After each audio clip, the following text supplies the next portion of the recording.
It's been over a month since Russia's war on Ukraine began, and there's no end in sight. What do we know about the economic impact to date of the war on Ukraine, and what do you anticipate the impact to be over the next couple of months?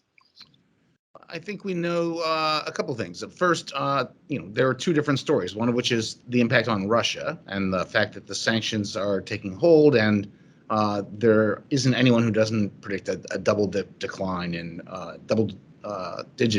the Russian economy. And then there's the fallout elsewhere. Main channels for the globe are oil, natural gas, and commodity markets. Russia and Ukraine are more important to the world wheat market than they are to oil or natural gas. So there are real concerns about the food supply, sub-Saharan Africa, Middle East. So those fallouts will happen.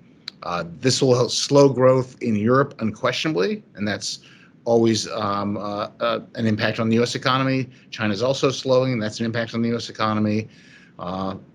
This exacerbates the inflation problem in the United States and forces the Fed to work harder. We'll talk more about that later, I know.